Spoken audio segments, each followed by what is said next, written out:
Assalamualaikum warahmatullahi wabarakatuh. Kita akan melanjutkan di pembahasan termodinamika ini ke topik berikutnya, yakni tentang proses dan siklus termodinamika. Kalau kalian buka di diktatnya atau di e-book yang sudah saya share sebelumnya, maka akan ada definisi apa itu proses termo dan apa itu siklus. Kita mulai dari proses termodinamika dulu. Ringkasnya, proses termodinamika ini adalah sebuah proses yang direkayasa sedemikian rupa sehingga nanti dari komponen-komponen gas ideal ada tekanan, volume, kemudian suhu. Nah, ini dari tiga komponen ini nanti direkayasa sehingga salah satunya dibuat konstan dan yang lain nanti bisa berubah-ubah. Itu inti dari yang dimaksud dengan proses termodinamika. Jadi suatu keadaan yang direkayasa sedemikian rupa sehingga nanti kita bisa membuat salah satu komponen ini, apakah tekanan, apakah volume, apakah suhu, itu dibuat tetap, yang lainnya dibiarkan berubah. Kurang lebih kira-kira begitu. Nah, ada empat jenis proses termodinamika. Ada yang namanya isotermal. Isotermal ini adalah sesuai dengan namanya, suhunya dibuat tetap. Ya, suhunya dibuat tetap, nanti tekanan dan volume dia berubah-ubah. Kemudian ada isohorik, istilah lainnya isovolumik atau isometrik. Kalau isohorik ini dia volumenya yang dibuat tetap, kemudian tekanan dan suhu ini berubah-ubah. Kemudian ada isobarik, sesuai dengan namanya, ini berarti tekanannya dibuat tetap, kemudian suhu dan volumenya dibuat berubah-ubah atau bisa berubah-ubah. Dan yang terakhir adalah adiabatik. Adiabatik ini adalah suatu sistem termodinamika yang direkayasa sehingga tidak ada aliran kalor yang masuk maupun keluar, atau dengan kata lain jumlah kalornya dia tetap di dalam sistem. Nah, kita bahas satu persatu secara umum. Nanti kalau detailnya bisa dibuka di e-booknya. Isotermal. Jadi isotermal ini tadi seperti yang saya sampaikan, proses rekayasa termodinamik di mana perubahan gasnya ini dibuat pada suhu tetap. Artinya suhunya tetap tapi yang lain-lain tekanan dan volumenya berubah-ubah. Ada dua persamaan pokok yang dipakai untuk proses isotermal. Ya, ini yang pertama adalah persamaan ini, P1V1 sama dengan P2V2. Yang kedua adalah rumus usaha, W sama dengan N, R, T, jadi jumlah mol, kemudian persamaan tetapan umum gas, kemudian suhu dalam Kelvin, kemudian fungsi logaritma natural dari V2 per V1. 2 atau V2 adalah volume akhir, V1 adalah volume awal.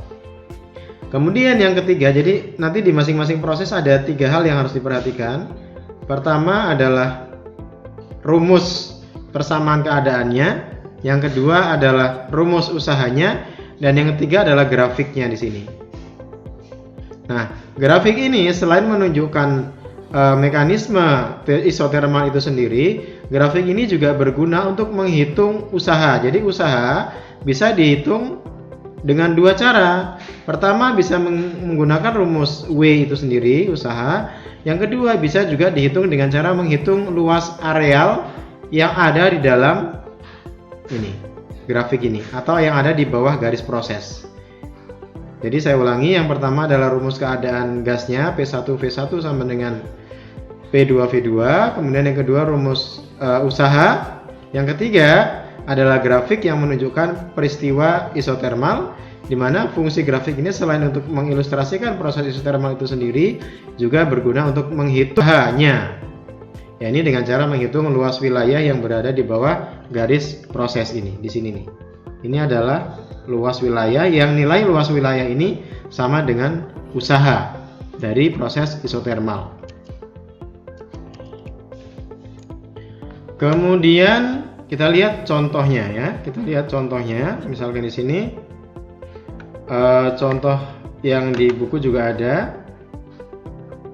Nah, di sini contohnya misalkan gas diproses secara isotermal dari 2 meter kubik, ini berarti V1, menjadi 10 meter kubik, ini berarti V2. kemudian tekanan akhir gasnya 5 Pascal, ini berarti P2. Berapa P1-nya? Maka dari rumus persamaan yang pertama tadi ini bisa kita hitung P1 V1 P2 V2 sehingga diperoleh P1 sama dengan 25 Pascal. Ini contoh yang pertama. Kita lihat contoh yang kedua. Yang kedua ini membahas atau menanyakan usahanya.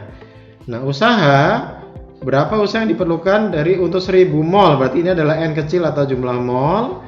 Kemudian ini suhu ini dijadikan ke Kelvin ditambah 273. Ditambah 273. Kemudian ini berarti T ya. Waktunya nanti dia menjadi 300 Kelvin, di sini sudah ditulis. Volumenya berubah dari V1 0,1 namanya 0,8 meter kubik. Maka kita hitung pakai rumus W. Sini nRT ln atau logaritma natural dari V2 per V1. Maka dihitung, N-nya dimasukkan 10 pangkat 3 atau 1000, R-nya dimasukkan 8,314, 300 ini adalah T-nya ke dalam Kelvin. Kemudian cara menghitung ln ini bisa pakai kalkulator. Hitung dulu 0,8 dibagi 0,1 sehingga diperoleh dia 8. Setelah dihitung 0,8 bagi 0,1 atau V2 per V1, baru hasilnya dikenakan fungsi ln, bisa dihitung pakai kalkulator. Sehingga diperoleh 2494,2 kali 10 pangkat 3 kali ln 8 itu kurang lebih dia bisa dibulatkan menjadi 2. Sehingga diperoleh usahanya adalah 4988,4 kali 10 pangkat 3. Ini contoh pembahasan soal untuk isotermal atau isotermik ya. Kita coba lanjutkan proses termodinamika yang kedua, namanya isohorik. Isohorik ini sesuai dengan namanya adalah proses termodinamika yang dibuat sedemikian rupa sehingga volumenya tetap. Volumenya tetap, kemudian yang lainnya berubah, suhu dan tekanan dia berubah. Ada juga yang menyebutkan isometrik atau isovolumik. Sama mirip dengan yang isotermal sebelumnya di atas, maka ada dua hal di sini, ada persamaan. Yang pertama adalah persamaan keadaannya, yakni P1 per T1 sama dengan P2 per T2. Ini yang pertama. Kemudian yang kedua, keadaannya atau yang kedua adalah usahanya berapa. Nah, karena volumenya dia tetap, maka usahanya 0. Usahanya 0. Ini kita bisa ingat dari materi yang sebelumnya, yakni W sama dengan P kali delta V ya. W sama dengan P kali delta V. Maka kalau delta V-nya 0, W-nya juga akan 0. Nah, di sini nih rumus yang ini ya. Sudah pernah kita bahas di pertemuan sebelumnya. Kemudian kita kembali ke isobarik. Yang ketiga, grafiknya. Ini juga sama. Grafiknya ini menggambarkan peristiwa isobarik. Di sini ini volumenya tetap, dia tidak berubah. Kita lihat di sini tidak ada pergeseran sama sekali, volumenya dia tetap. Sehingga luas wilayah yang ada di bawah garis graf prosesnya juga tidak ada. Artinya dengan kata lain W-nya sama dengan 0. Contoh, jadi ada tiga hal juga sama. Jadi rumus persamaannya, persamaan keadaannya P1 per T1 sama dengan P2 per T2. 1 ini keadaan awal, 2 ini keadaan akhir, P tekanan, T suhu. Yang kedua, rumus usahanya dia sama dengan 0 karena tidak ada perubahan volume.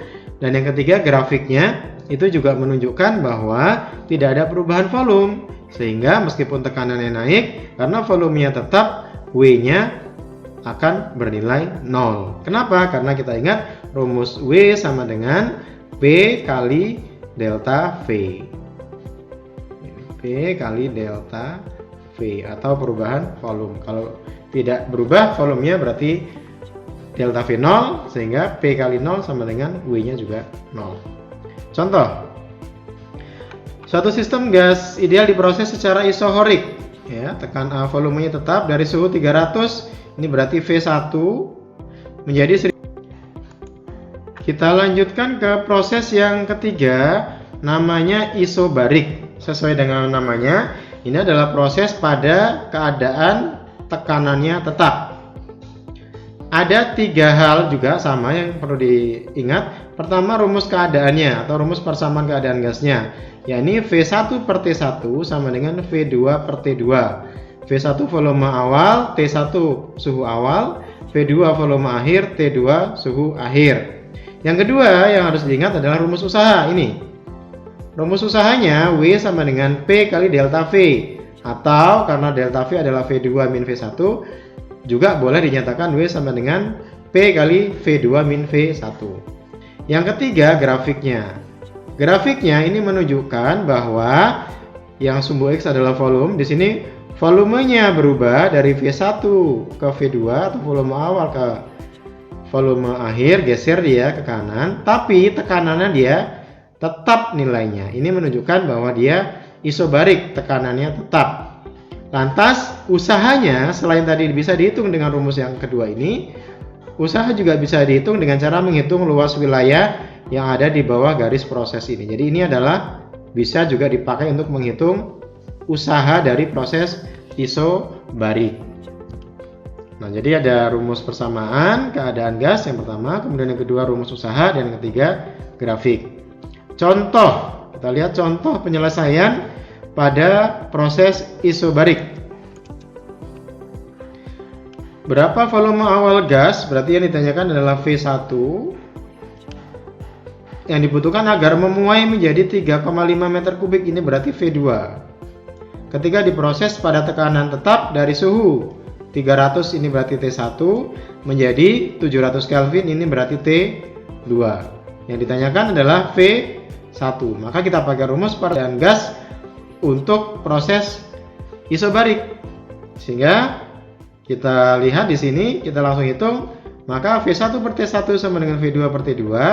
V1 kita hitung biasa sama dengan T1 kali V2 per T2, sehingga diperoleh dari angka-angka yang sudah diketahui, diperoleh V1 atau volume awal adalah 1,5 meter kubik.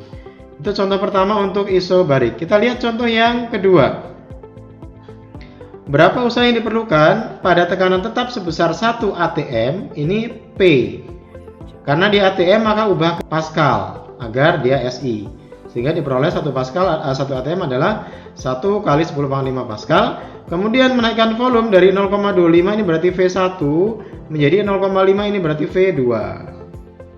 Yang ditanyakan adalah W. Itu.